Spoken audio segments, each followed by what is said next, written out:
you don't get this right, you're never controlling the hips. So this is why it's really important to kind of focus on this. And I like to separate it as a drill. So when I've brought the guard into here, I can't have my hands high. Yeah. So if I get to here, Jay can wiggle his hips. That's a real problem. Yeah, because he can now start moving. He can start doing some awful stuff. So I'm going underneath, and just to kind of where the crux of his hip line is, that's where I'm going to be able to control his hips. So he moves his hips now. Okay. Tries to move now, don't move as much. It's that we're looking for, that isolation. Yeah, so try not to get into the habit of this, because that's not going to control anything. When we get to this position, the next thing I'm going to do is I'm just going to start putting some chest pressure on top. I'm not jumping, I'm not driving my head to the nose or anything like that, because I've still got to keep this posture. Posture is really important in this pass. Okay, so I'm just going to bring my hip up so that my belly's kind of pushing a little bit in, and then I'm going to take my hand to the opposite shoulder. Okay. Once we're in this position, head has to stay up. I'm going to circle and just shrug my shoulder a little bit. Okay. Let's go this side. So here, grab the guard, hands both through at the same time. Bring the hip in, chest on top. Yeah, hand to the opposite shoulder, and then just circle round until I hit my pass. Without Jay, looks silly. Right, here we go. In, chest is a little bit of pressure on top. Hand goes to the opposite side. He can't armbar you. So like this is one of the times we go against every rule that I've kind of told you about. You know, don't get arrested, don't assault the person, but we can have the hand all the way over to the other shoulder and just start using that little bit of movement and then gangster shrug to clear the leg. Okay. Give it a go! 1, 2, 3, and Steve spotted me kind of doing this sort of thing. I don't think that's 100% necessary to have your knee up, and I'd say kind of, you know, from a stability point of view, it's probably better to be on 2 knees. So when I get into this position, yeah, being on 2 knees gives you a little bit more stability. But I guess I am bringing that leg up. That's really weird. Okay. Yeah, fuck it. Have a go at both. So have a little play with both. Try and stay down, but I think what might be happening is because Jay's longer, I'm having to come up a bit more to apply a bit more pressure. Whereas if someone's a bit short, I might get away with having that control. Yeah. That's really weird. I found obviously long ago when you're longer too, Mark. I know, short heights, alright, mate. I'm not sure that's my height. I'm big sitting down. Yeah. But I found that comfortable in the past. But I think it's really effective. From a stood up position as well, you know, when we're in here and we're looking at gas strikes and stuff, yeah, I often get the same sort of thing. It's a little harder to get under to the hips, but I lift the hips up and then I have my knees kind of come in, so the back of his legs, his arse and the back of the legs are on my knees. So we can use this to kind of roll him over, just to kind of stretch off a little bit, so we'll do for large drill. Okay, so we're just going to rock over back of our neck and then go side to side. Okay, just taking our feet, we're never just walking down, otherwise we get kicked in the face. I've got to be wary of him kicking at my knees as well, because that shit hurts a lot. Okay, so in, yeah, take the heels off. Got a couple of strikes. Then I'm going to go underneath, same thing with the hands, under and lift. Okay, so that's a little high where my arms are at the moment. See, I'm not pulling the hip up. If I go a little bit lower, yep, I can start rolling them into back control position. Okay. So, in, couple of strikes. Yeah, I'm gonna have to squat down. Hands connected. Now I'm at the hip. Yeah, I'm just going to roll them onto the front. Okay, so our open guard position. I've lifted the hips up. I've put my knees behind his back as well, so he can't actually flop back down. Yeah, and then I'm going to take his back and go hip and hip position. So we're going to look at the darts, and if we just scoot around this way a little bit.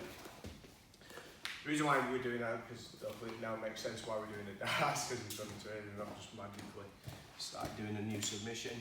So with the darts, The arm that's on this side, so if I'm on his right, it's going to be my left arm. Yeah, he's going to have to shoot through super deep. Okay, so I want to try and take my thumb all the way around past his ear. Yeah, and it goes into the armpit. We're going to look at Das and gear up. Okay, to do that though, if I get into this position and Jay lifts his head up, it's going to be really hard to get any sort of choke around his neck. Because remember, with chokes, we've got one side blocking one artery, and usually either his own arm or it's something blocking the other side. Okay, so when I get into my Das position, I'm going to go from here. I'm going to take the arm that's normally kind of hanging on the opposite side through. Okay, I'm going to shoot the hand through, but I have to break the posture of the head. So before we go into the Das position, we go into what's called a Japanese necktie. So I'm still using my gable grip, the forearm put around the back of the head, yeah, and it's to break the posture of the head into here. Okay, so this isn't, it can be a choke, but realistically it's not going to be as effective as a Das. Okay, but I need to break that position. Ben, you going down the back of his neck or the back of his head and thinking what So you do there? over where the spine and the base of the skull meet, that for me kind of works really well. If I take my forearm over here, it sometimes slips off. So if you just lift your head up for a J. So sometimes that makes more sense from a leverage point of view because it's at the top of the skull, but it's there that usually the Japanese necktie, the arm over the top of the head, that's where we're shooting for. So this arm shoots in from underneath, grip, and then pull. Okay. We can also help break posture. So what I'm going to do is I'm going to bring this elbow down and lift the other elbow up to get him onto his side. Okay.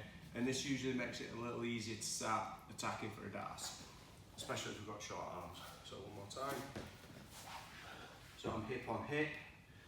I usually keep that elbow kind of here anyway because you get nice head control. So if he starts trying to posture up, that forearm up back of his head's not nice to deal with. I'm going to change my angle slightly, shoot the arm through, grip into the Japanese necktie, elbow over the top of the head goes down, elbow underneath lifts up to this position here, which is our side position. Okay, let's just give that a go. Does that make sense? So you shouldn't be trying to create a gap when you turn the person over. You have to, again, be a little bit careful that you're not putting too much chest pressure in and you're kind of falling over the other side. So there is a little bit of a balance. All I want to do is get them on the side. Okay, so I just need to apply enough pressure, power, just to get them on the side. So shoot through, break that posture, into here. Okay, just watch how close my chest is. So I'm lifting, pulling. So my chest is super, super tight. Okay, if I have any gap, he's going to take this arm out. So just take this arm out. Try and get through the gap if you can. That's it, and end up in like a dogfight position. Okay. Once that arm goes around my hip, it's going to be even harder to hit that Das position. Okay, so I'm going to shoot my arm through a little bit deeper now. Okay. People sometimes miss this, and what they'll do is they'll just try and get into this position. So when the arm's quite shallow, I've not really got the entire neck, so I can feel there's a bit of a gap on this side because of how low my elbow is. I'll try and switch the position.